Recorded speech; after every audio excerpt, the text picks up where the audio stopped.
In this video, we will be learning about probability rules of compound events. Our goals are to compute probabilities of compound events, compute probabilities involving independent events and dependent events, and compute probabilities involving mutually exclusive events and events that are not mutually exclusive. We're going to start with conditional probability and multiplication rules. And first we need to define independent events. Two events are independent if the occurrence or non-occurrence of one event does not change the probability that the other event will occur. If you want to find the probability that event A and event B will occur, we can multiply the probability of event A times the probability of event B if they are independent events. So let's take, for example, rolling 2 dice. Let's say I want to know the probability of rolling snake eyes, which would be a 1 on each die.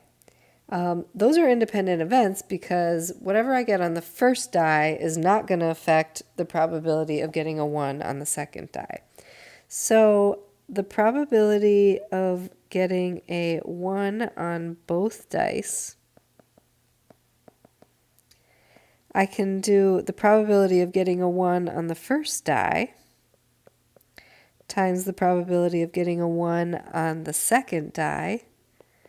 And when I multiply those, I get 1 out of 36, the probability of getting a 1 on both dice if I roll 2 dice. If the events are dependent, then we must take into account the changes in the probability of one event caused by the occurrence of the other event. The notation P of A given B denotes the probability that event A will occur given that event B has occurred. This is called a conditional probability. We read P of A given B as the probability of A given B, or the probability of A given that B has occurred. A standard notation for P of A given B is this notation right here. We read that P of A given B. And the general multiplication rule for any events, independent or dependent, but really we have to use this when the events are dependent, the probability of A and B, we would first find the probability of the first event, A, and then multiply that by the probability of event B, given that event A already occurred. Or you could do the probability of B times the probability of A, given that B already occurred. So we'll use these rules when we find the probability of two events occurring when they're dependent. Let's practice determining whether events are independent or dependent. Pause the video and try these on your own. Decide if you think these events are independent or dependent. Okay, hopefully you had a chance to do that. Now let's go over them together. You flip a coin twice. Independent or dependent? These would be independent events. It doesn't matter what happens on the first coin flip. On the second coin flip, you still have a 50-50 chance of getting heads or tails. So they're independent of each other. B, you draw a card from a deck, replace it, and draw another card. These would also be independent. Since you're putting the card back in the deck, when you go to draw your second card, it doesn't matter what you got on your first card because the sample space was not altered since you returned the card. In part C, you draw a card from a deck, you do not replace the first card, then you draw another card. This would be an example of two dependent events. The second event depends on what happens on the first event. Let's say you want to draw 2 aces. Well, let's say you draw an ace on your first card, but you don't replace it. Now there are only 3 aces left in the deck, and the total number of cards went from 52 to 51. So the probability of getting an ace the second time has changed based on what happened on the first event. So the second event depended on the first. Let's do a probability example. Suppose you roll 2 fair dice. Are the events independent or dependent?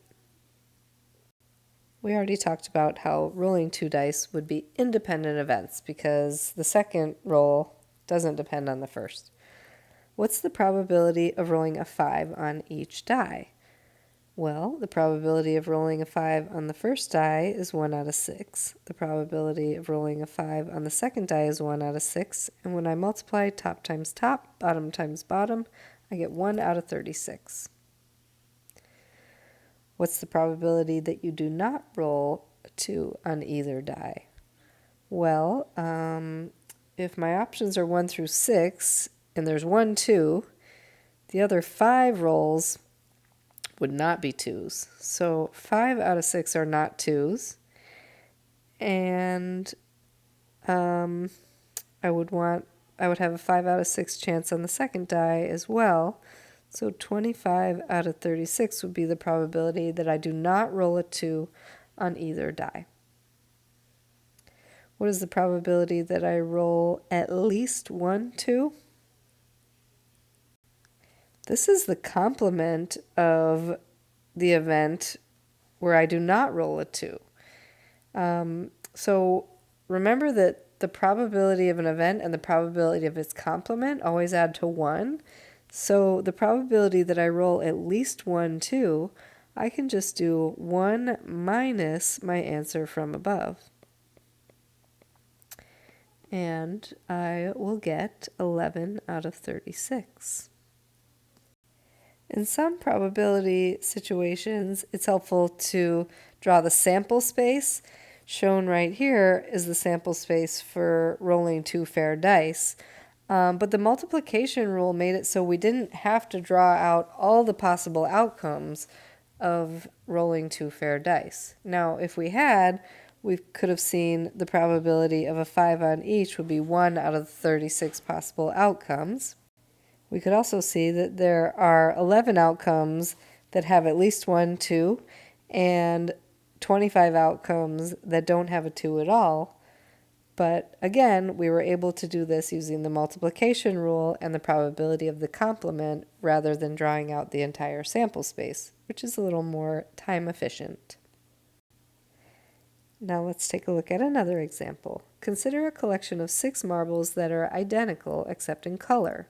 There are 3 green marbles, 2 blue marbles, and 1 red marble. You draw 2 marbles and the first marble is not replaced before the second marble is drawn. This is an example of 2 dependent events. They're dependent because the first marble is not replaced and the sample space changes when you go to draw the second marble. I drew my collection of marbles just to give us an idea of the sample space. Okay, we're going to compute the probability of drawing 2 green marbles. This is the probability of green times the probability of green given that we drew a green on the first draw. The probability of green on the first draw is 3 out of 6. And now we assume that we already drew a green. And on the second draw, I only have 2 greens left, and I only have 5 total left. So now, given that I already drew a green, the probability of drawing a green is 2 out of 5. And I multiply those together and get 6 out of 30, which reduces to 1/5. Part B, compute the probability of drawing a green marble and then a red marble. So the probability of a green times the probability of a red, given that a green was already selected on the first draw. So the probability of green is 3 out of 6. And then we assume that one of the greens was drawn on the first draw. And now we find the probability of a red. And there is 1 red. We assume it was not drawn. And there are only 5 total marbles left. And we multiply those probabilities, and we get 3 out of 30, which is 1/10.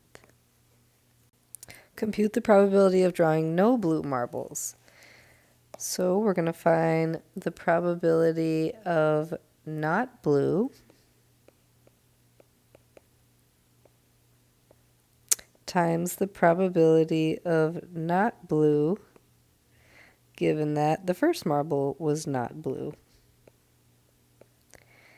The probability of not getting a blue, well, there are 4 marbles that are not blue out of 6 total.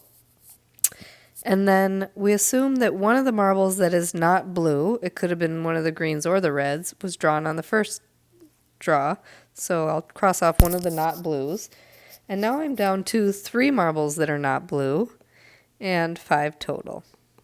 And multiplying those probabilities, we get 12 out of 30, which is 2/5. Compute the probability of drawing at least one blue marble. Well, drawing at least one blue marble is the complement of drawing no blue marbles. So I can do 1 minus my answer from above, the probability of drawing no blue marbles, and I get 3 out of 5. So when you see the probability of drawing at least one of something, sometimes it's easier to find the probability of drawing none of that thing and then doing 1 minus the probability of drawing none, and that's the probability of at least one. Part E, compute the probability of drawing at least one green marble. So let's use that strategy. I'm going to do 1 minus the probability of not drawing a green. And the probability of not drawing a green is going to be the probability of not green times the probability of not green, given that the first draw was not green. 1 minus the probability of not green is 3 out of 6.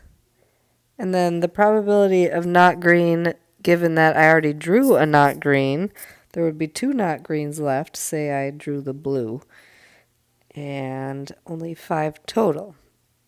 So I have to multiply before I subtract. And we get 1 minus 6 out of 30, which is 1 minus 1/5. And that would give us 4/5, which would be the probability of drawing at least one green. And part F, what's the probability that the red marble is drawn? So the red marble could be drawn on the first draw or the second draw. We're going to actually come back to this one after we talk about finding the probability of one event or another. So I'll come back to this at the end of the video. We just used the multiplication rules to determine the probability of 2 events happening together, the probability of event A and B. Now we're going to look at the probability of event A or B. The probability of event A or B occurring would be satisfied if either event A occurs or event B occurs or both of them occur. In math, we call and the intersection of 2 events. And you can see in the Venn diagram, we have the intersection of the 2 circles, and or is the union. For example, let's say I ask my husband to run out and get me a milkshake and a hamburger. I'm only happy if I get both, if I say a milkshake and a hamburger.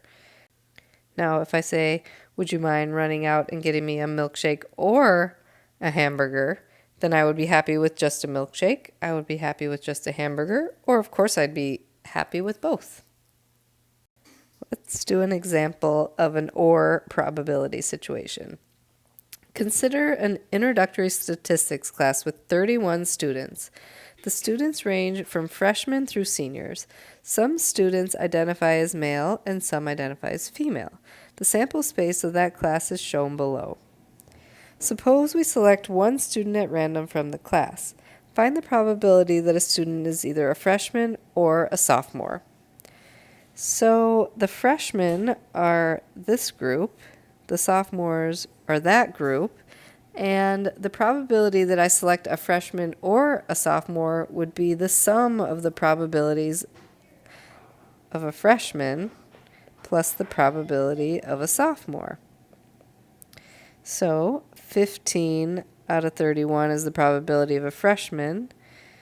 8 out of 31 is the probability of a sophomore. Adding those together, I get 23 out of 31. And that's why we're using addition rules.